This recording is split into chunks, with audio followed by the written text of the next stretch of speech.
அஸ்ஸலாமு அலைக்கும் வரஹ்மத்துல்லாஹி வபரகாத்துஹு. இன்றைக்கி ஒரு சின்ன சூறா தான், ஆனால் அது ரொம்ப முக்கியமான சூறா. அந்த சூறா என்னன்னு பார்க்கலாம். மனசெல்லாம் ரொம்ப பாரமாக ஒரு மாதிரி இருக்கா?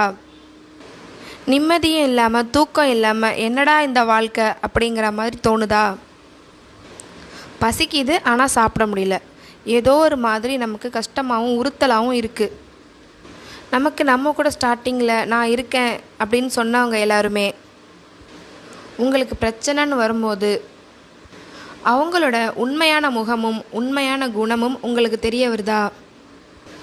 கவலையே படாதீங்க. அல்லாஹ் சொல்கிறான், இந்த உலகமே உன்னை கைவிட்டாலும் நான் உன்னை ஒருபோதும் கைவிட மாட்டேன் அப்படின்னு அல்லாஹ் கூறுகிறான். இந்த ஹதீஸில் சொல்கிறத நல்லா ஞாபகத்தில் வச்சுக்கோங்க. உங்களுடைய மனசில் இருக்கிற ஒரே ஒரு ஆறுதல் அல்லாஹ் மட்டும்தான், என்றைக்குமே எப்பவுமே. ஏன்னா அல்லாஹ் ஒருவனை தவிர உங்களுடைய இதயத்தை குணப்படுத்த யாராலுமே முடியாது. ஏன்னா உங்களுடைய கவலை கஷ்டத்தை அல்லாஹ் நீக்குகிறான். அது மட்டும் இல்லாமல் அதை நீக்கி நீங்கள் எதிர்பார்த்த வாழ்க்கையை விட ரொம்ப ரொம்ப சிறந்த ஒரு வாழ்க்கையை அல்லாஹ் உங்களுக்கு தருவான் இன்ஷா அல்லாஹ். என்றைக்குமே அல்லாஹ்வோட அருளையும் அல்லாஹ்வோட உதவியிலையும் நம்பிக்கையை நாம் இழக்கவே கூடாது. இப்போ அந்த குர்ஆன் வசனத்தை பார்க்கலாம். இந்த குர்ஆன் வசனமானது எந்த அத்தியாயத்தில் இருக்குதுன்னா,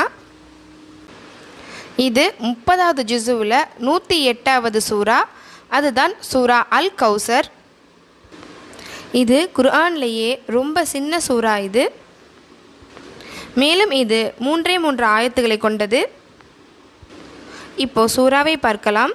நான் எப்போவுமே பிஸ்மில்லா மனசுக்குள்ளே சொல்லிவிடுவேன். நீங்களும் பிஸ்மில்லா சொல்லிவிட்டு குர்ஆனை எப்போ ஓதுனாலும் அவுதுபில்லா சொல்லிவிட்டு பிஸ்மில்லா சொல்லிட்டு தான் நீங்கள் சூறாக்களை ஓதணும். குர்ஆன் ஓதணுன்றாலும் அப்படி தான் செய்யணும். இன்னா அதைனா கல் கௌசர் ஃபஸல்லி லிரப்பிக வன்ஹர் இன்ன ஷானியக ஹுவல் அப்தர். இதன் பொருள், இதோட அர்த்தத்தை பார்க்கறதுக்கு முன்னாடி கௌதர் என்றால் என்ன என்பதை பார்க்கலாம். இது சொர்க்கத்தில் உள்ள ஒரு அழகான நதி. இந்த தண்ணீர் பாலை விட வெண்மையானது, தேனை விட ரொம்ப இனிமையானதும் சுவையானதும். இந்த தண்ணீரை குடிப்பவர்கள் தாகமே எடுக்காது.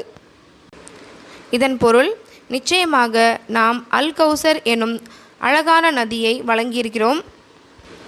ஆகவே நீர் உம்முடைய இறைவனை நீ தொழுவீராக, மேலும் குர்பானியும் கொடுப்பீராக.